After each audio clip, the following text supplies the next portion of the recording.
BI jadi Dirjen Moneter saja, beberapa waktu yang lalu, baru saja saya bersemangat karena ketemu sedikit celah dengan pejabat terkait. Keesokan paginya sudah lain cerita. Saya kurang semangat untuk datang ke bank dan meminta fasilitas pinjaman. Tapi, saya tahu bahwa saya harus melakukannya, siapa tahu bank sudah berubah. Pikir saya. Saya pun datang dengan buyer. Mitra saya yang sudah 5 tahun menjadi pembeli dari salah satu produk saya, gas manifold, sebuah peralatan yang harus tailor khusus karena sangat berbeda kebutuhan, fit-nya satu dengan yang lain. Produk seperti ini sangat jarang manufakturnya karena tidak bisa dibuat produk massal, karena tidak massal, harga jadi mahal. Dan kebutuhan sangat spesifik sekali, ada kebutuhan, baru dibuat, dengan sebelumnya melengkapi data jenis feed gas, pressure, distance dan sequence jarak dan besaran serta pressure output yang diharapkan, belum lagi kalau feednya ada impurities, banyak kotoran, maka memerlukan ekstraktor tambahan, juga proses kondensasi pengembunannya.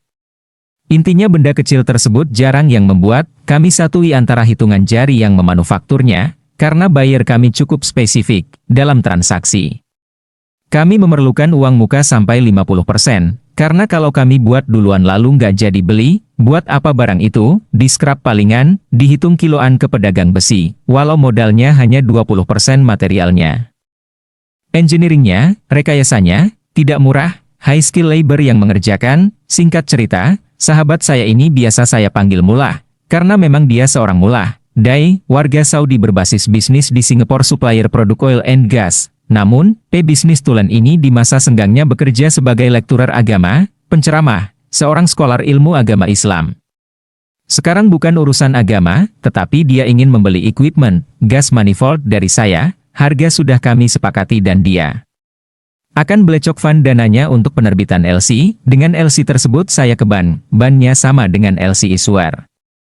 Dengan kata lain, blok fund dananya buyer saya Mullah di Bank X di Dubai menerbitkan ke Bank X di Jakarta atas nama saya. 6 bulan setelahnya saya harus mendeliver barang tersebut ke Qatar. Saya perlu uang modal kerja, saya akan jaminkan LC tersebut, blok fundnya Mullah buat modal kerja. Jadi, 70% dari nilai LC untuk manufaktur produk gas manifold kalau bisa. Bank X adalah bank yang sudah lama saya menjadi nasabah di sana. Mulai dari clerk sampai pimpinan cabang, saya kenal baik. Makanya ketika pagi itu saya ke sana, dan berdiskusi untuk pembiayaan, saya baru mau ke bank kalau saya kenal, kalau baru kenal atau tempat baru, saya agak enggan, malas saya, lalu sampailah dialog ini terjadi. Saya berkata pada bank officer, bahwa saya dapat LC dari buyer, saya perkenalkan partner saya yang orang Saudi itu, ini orangnya, ini produk apa, tanya bank officer, gas manifold, jawab saya, Mullah berkata, so I block my fund to my bank in Dubai, send an LC to MRWX bank, and just so it happens, we have the same bank, and my next question is, can he take 70% of the money, pledging my LC, dijawab oleh bank officer dalam bahasa Inggris, kami kenal Pak Woyek, dan pastinya LC tersebut juga good fund karena kita ada di dalam bank yang sama, tapi Pak, kalau mau mencairkan sebagian terlebih dahulu, kami meminta jaminan aset senilai sekian, saya berkerut, Mas.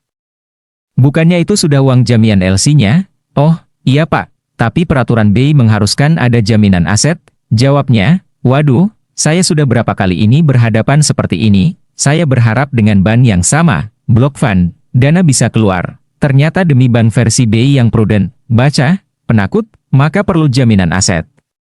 Teman saya Mullah ini sampai berkata, is this real? I blocked my money, issued an LC, and my partner cannot use it? What kind of bank regulation is this? This is a strange country. How can business grow with that attitude? Si officer cuma bisa tersenyum dan minta maaf tak berdaya.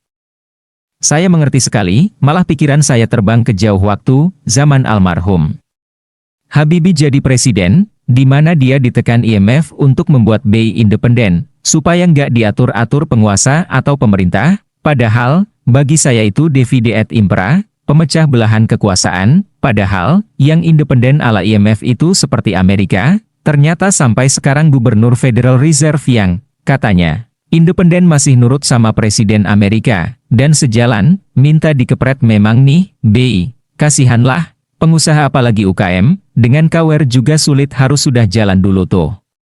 UKM, Kalau starter UKM-nya belum jalan ya nggak bakal dapat modal, asetnya mana? Lalu lamunan saya buyar dengan komentar buyer saya. Do you have an account in Singapore Bank, Emer Wowiek? Saya jawab, ada. Akhirnya ia bilang, karena dia butuh gas manifold itu secepatnya, lebih baik dia kirim LC-nya ke bank saya yang di Singapura. Saya boleh pakai workshop dia, bawa staf saya ke sana, dan mereka akan diberi tempat tinggal. Akan lebih mudah jika semuanya dilakukan di sana. Lalu dia bertanya, cukupkah waktu 3 bulan? Tanpa pikir panjang saya pun mengangguk, anak-anak terpaksa pindah dulu deh, ke Singapura, demi mengerjakan fabrikasi mesin ini. Selamat tinggal, Bank Indonesia, BI mending tak jadikan Dirjen Moneter saja. Bagaimana? Perjuangan berat Anda hari ini adalah kekuatan Anda di hari esok.